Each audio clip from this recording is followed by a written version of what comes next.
Bakit ito ang palad ko? Bakit? Sa tagal na natin dito, ngayon lang tayo inabot ng alas 8 ng gabi. Kasi meron tayong isang critical na nangyari. Yung makina ng mixer natin, kaibigan, nagka-aberya yung makina ng mixer. Break time! Pumugak. Bumugak. Kaya inabot kami ng nung oras na mga idol. Ito. Ayan mga idol oh. Ito. Ayan. Ito ang may kasalanan. Tsaka ito. Hindi ako.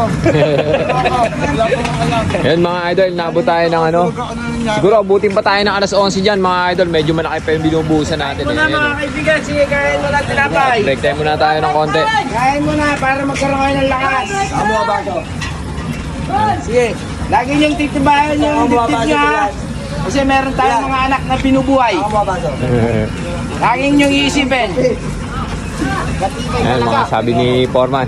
Ba't ito hindi yata napapagod yung bunga? Paano naman kasi may pinapakain ako Guys, ipapakilala namin ngayon. Si Nikki. Si Dos Portres. Nikki! Inaw siya. Ingay, parang Nikki. May pinapakain pa akong pusa. Kaya po, todo kayon.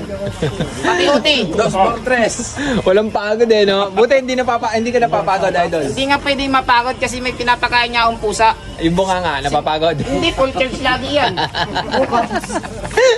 Gusto niyong tumahimik ako, punta kayo sa bahay. Tahimik ako. Galing Romblon si Nika, Dos Portres. Nananawagan kami kay Sai. Yun mga idol, nabot tayo ng oras ng gabi. Busog kapatid din Niki. Wala na makikita, puro flashlight na lang. Asan yung panapay ko? Kape ka na, pare. Ayun isang badihadong kape. Busog naman, puro tayo, puro pagkain. Kaya no problem. Sinusuportahan tayo na ito ni Foreman Resting natin. No Foreman. Sa pagkain. Yun. Alright mga idol, hanggang dito lang. Peace out, yo!